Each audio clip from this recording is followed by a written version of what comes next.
pessoal, estamos iniciando mais um Acaesp nas cidades por mais políticas públicas. Hoje nós temos o prazer de receber aqui o Davi Teixeira, né, que é do Projeto Shalom. Tudo bem, Davi? Tudo bom, o prazer é todo meu, obrigado pelo convite, é um prazer poder falar um pouquinho sobre políticas públicas e o terceiro setor.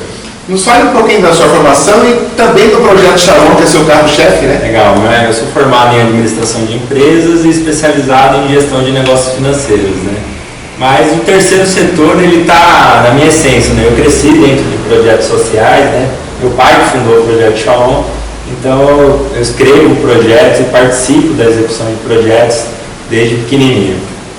Que bacana, né? É Santo André que fica o projeto, é isso? A sede é em Santo André, mas a gente tem uma atuação no território do estado de São Paulo e em 30 organizações sociais em 30 cidades diferentes, né?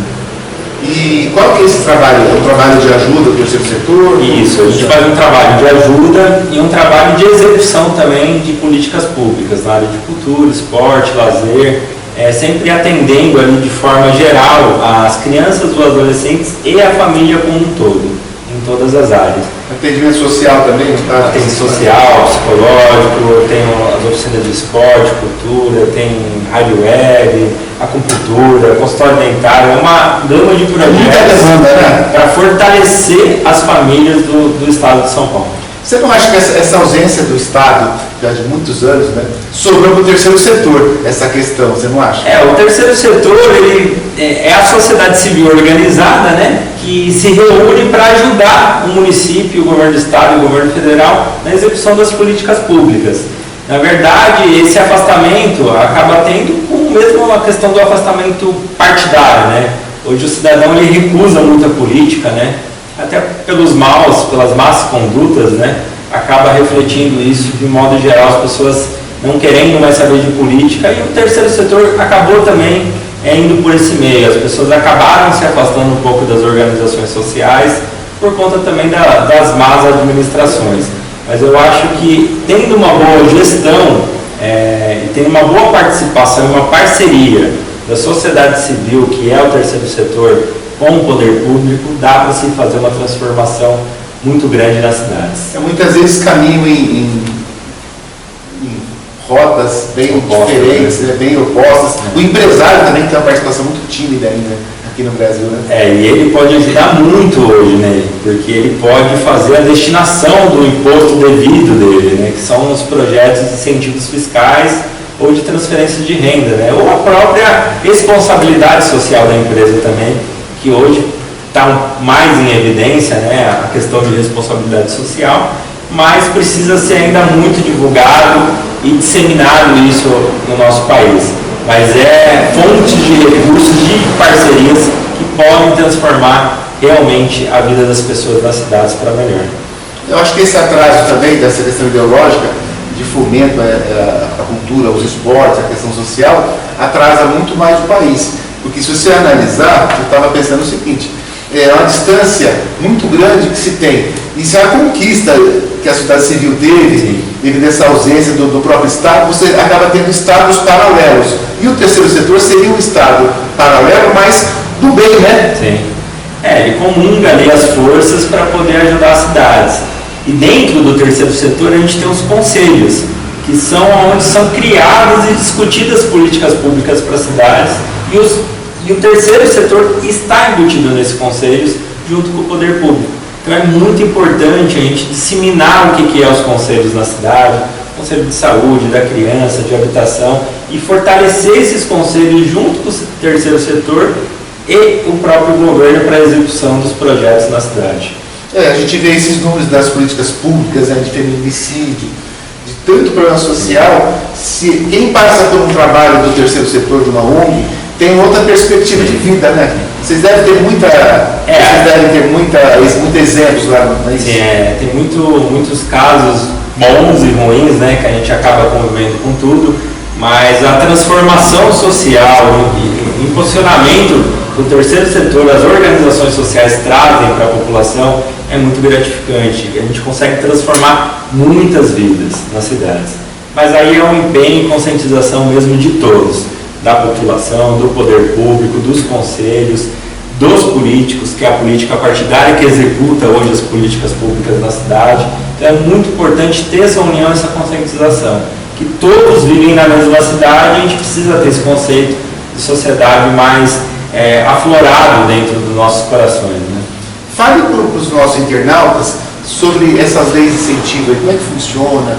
Bom, vamos lá. Pode ser rapidamente. A gente tem várias, vou citar algumas delas aqui. A mais importante hoje, que as instituições conseguem trazer um recurso muito interessante para a execução dos serviços, é a questão do imposto de renda.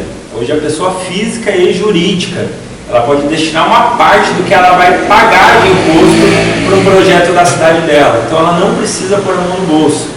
Ela destina o que ela iria pagar. Por exemplo, a empresa de lucro real pode destinar até 1% do seu imposto para um projeto do entorno da sua empresa.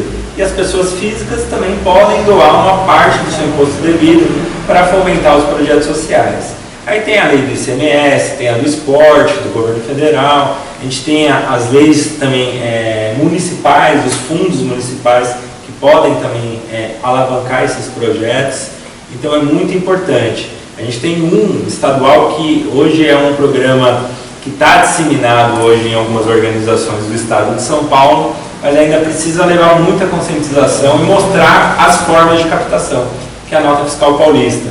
É um recurso muito interessante também, que aí é a mobilização das pessoas para ajudar as organizações. Ela cadastra o CPF dela, em toda compra que ela, se ela comprar um álcool em gel, uma caneca, tudo tem imposto embutido. Quando ela pede o CPF, o cupom fiscal naquela compra, ela pode destinar uma parte desse imposto para uma organização social que ela gosta. Se ela se identifica com o esporte, destina para o esporte, se identifica com a proteção animal, é uma questão de identificação mesmo. Lembrando que é um programa estadual, não tem nada do governo federal, né? Tem gente que não quer doar o CPF porque acha que vai ser pego imposto de renda. Tem uma questão aí, tem um estigma, né? Que se você pedir o CPF, o imposto de renda vai te pegar. Esse é um programa estadual, então ele se limita à questão do ICMS e das empresas que hoje não emitem o seu cupom fiscal, né? Então ela não paga o imposto e não ajuda nas políticas públicas da cidade. Então é uma forma de conscientizar tanto as pessoas para pedir o cupom, que é lei, ela tem direito de ter o seu cupom fiscal em todas as compras, e é da empresa emitir, para ela não só premiação também, né, Davi?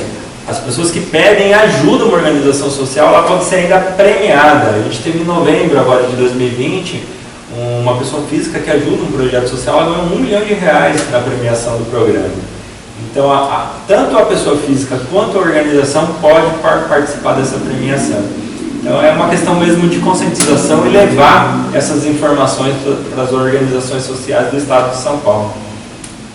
Davi, nos fala da Lei Rouanet, que é uma lei internacional, inclusive. Né? Sim, a Lei Rouanet é uma lei hoje que pode beneficiar muitos projetos culturais a nível nacional e internacional também, né? Mas ela é muito pouca difundida ainda, né? Teve uma reestruturação na Lei Rouanet agora, né, recentemente, que acabou impedindo um pouco a questão do acesso a ela, né? Enfim, com a gestão do governo federal que tem. Mas é uma lei que incentiva muito e tem empresas especializadas também que ajudam as organizações sociais a captarem. A Lei Rouanet ela permite um percentual ir para uma pessoa que escreve o projeto e ajuda na execução. Ela pode também ser remunerada por isso. Tanto que até o CONANDA deu uma instrução agora para cair isso também para Estado e município. Os municípios também, os conselhos que aderirem, ele pode também pagar um captador de recursos através da lei do FUNCAD, ou enfim, da lei municipal ou estadual de incentivo. Mas aí é uma autonomia dos conselhos municipais, eles que têm que alterar a sua lei municipal para poder pagar esse captador, que é interessantíssimo para fortalecer a própria execução das políticas públicas nas cidades. E a Lei Rouanet contempla também os cursos superiores, não é isso? Sim, é fora do país, né? Então é muito importante. Eu acho que todas as leis de incentivo são importantes. O que falta é disseminar, esclarecer para as pessoas como funciona na prática e, de fato, o terceiro setor se apropriar de como funcionam essas leis de incentivos. Porque a gente tem diversas, mas não tem uma parceria, às vezes, do município, do governo federal e estadual para disseminar essas leis de incentivos nos conselhos municipais das cidades ou nos conselhos estaduais para chegar a informação no terceiro setor. Então precisa ter essa parceria mesmo, tanto da sociedade civil quanto do poder público, para levar essa informação para todas as organizações que estão executando algum tipo de projeto. Informação é tudo, né? E a cultura brasileira ela é riquíssima, né? A gente perde muito dinheiro devido a essas questões burocráticas e de ordem de entendimento da própria legislação, né? A gente tem um país que hoje a gente fala aí que é o custo Brasil, que é muito imposto, muita burocracia. Então, de fato, isso está posto. Então, a gente precisa se adaptar, se apropriar, saber como funciona a regra do jogo e, de fato, executar dentro dessa regra que está posta, né? Isso a gente só vai conseguir mudar toda essa regra, essa burocracia, elegendo deputados estaduais e federais e senadores, que eles que mudam essas leis. Então, aí é os representantes de cada cidade que as pessoas têm que cobrar para mudar essas leis. Tá certo. Vamos voltar então para o projeto Shalom. Você pode esclarecer para a gente aí?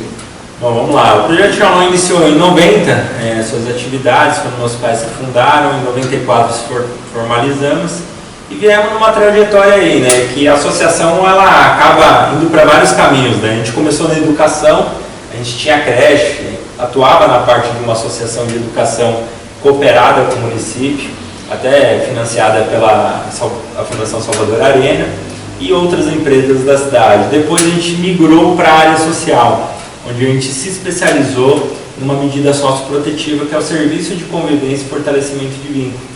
Então a gente traz as crianças e os adolescentes do contraturno, são crianças e adolescentes, todas elas encaminhadas por órgãos de proteção da cidade, Conselho Tutelar, CRAS, Vara da Infância, e a gente atua na prevenção, para essa criança e adolescente não chegar num estágio pior, numa fundação casa ou numa casa-abrigo.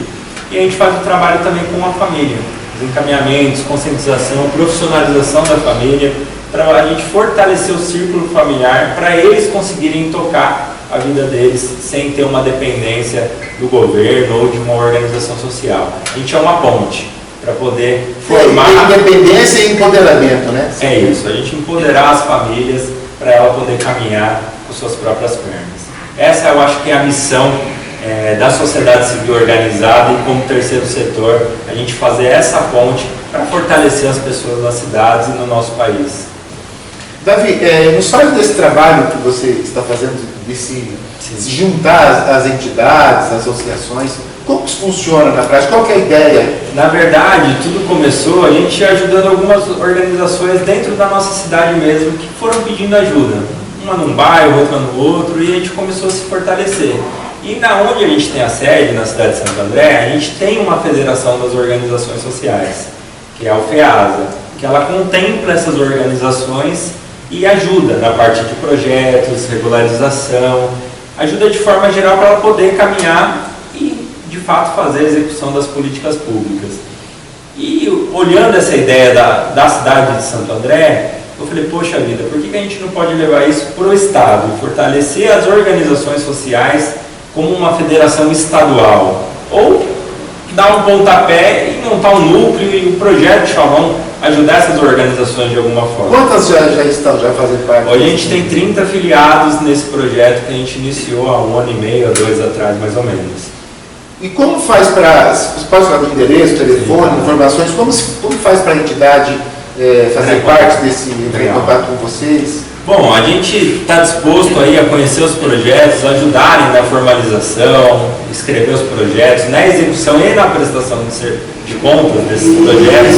E a gente está à disposição. A gente tem nosso site, que é o www.projetoshalom.org.br, tem o e-mail, que é o contato@projetoshalom.org.br, ou até mesmo pode me procurar nas redes sociais, é Davi Teixeira, ou tem também as redes sociais do Projeto Shalom. Projeto Shalom no Facebook, no Instagram, pode procurar entrar em contato com a gente.